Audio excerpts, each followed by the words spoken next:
Welcome বন্ধুরা, everyday এলিগেন্সের সকল দর্শক বন্ধুদের জানাই আন্তরিক শুভেচ্ছা। আজ আমি বানাবো বিটরুটের জুস। সকালবেলা ব্রেকফাস্টের সাথে জুস পান করার অভ্যাস অনেকেরই আছে, আর এই জুস খাওয়ার অভ্যাসটা নিঃসন্দেহে ভালো। তাই আজকে আমাদের ভিডিওর বিষয়বস্তু হলো বিটের জুস তৈরি। তো বিটের জুস বানানোর জন্য আমি এখানে নিয়েছি প্রায় 500 গ্রাম বিটরুট। এখন এগুলোর খোসা ছাড়িয়ে নিচ্ছি।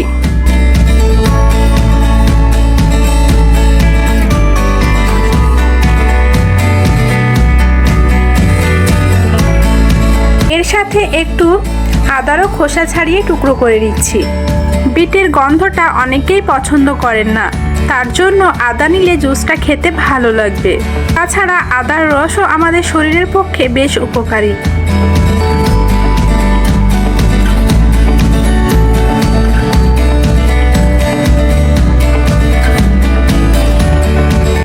এই বিটগুলি ধুয়ে টুকরো করে মিক্সি জারে নিয়েছি, আর আদার টুকরোগুলিও একসাথে নিয়ে তার মধ্যে একটু জল যোগ করে নিলাম। এবার এটাকে পেস্ট করে নেব। এই দেখুন, খুব সুন্দর পেস্ট হয়েছে।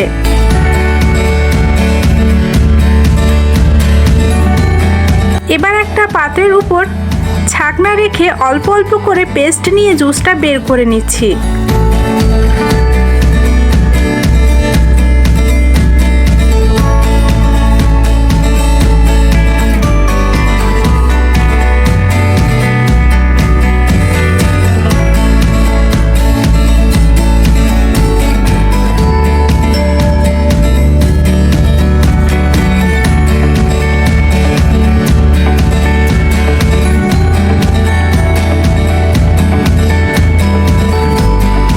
জুস বের করার পর যে সলিড অংশটা পেলাম সেটা ফেলবো না, ওটাও কাজে লাগবে।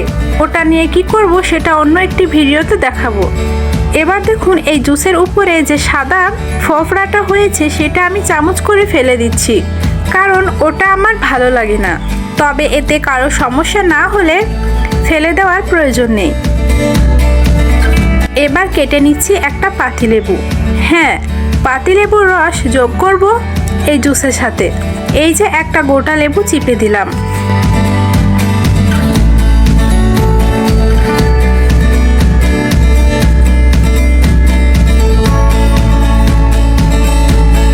চামচ দিয়ে একটু মিশিয়ে নিলাম।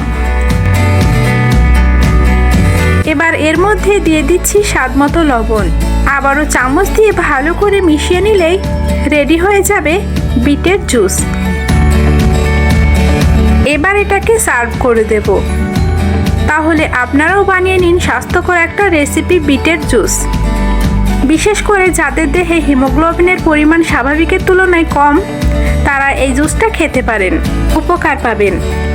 আর যারা বিটের গন্ধ পছন্দ করেন না, আদা, লেবু, লবণ দেওয়াতে তাদেরও কোনো সমস্যা হবে না। কেমন লাগলো বন্ধুরা ভিডিওটা কমেন্ট করে অবশ্যই জানাবেন। ভালো লাগলে একটা লাইক দেবেন। আজ তাহলে এখানেই বিদায় নিচ্ছি। আবারও দেখা হবে নতুন একটি ভিডিও নিয়ে। সবাই ভালো থাকুন, সুস্থ থাকুন, আর আমাদের সাথে থাকার জন্য ধন্যবাদ।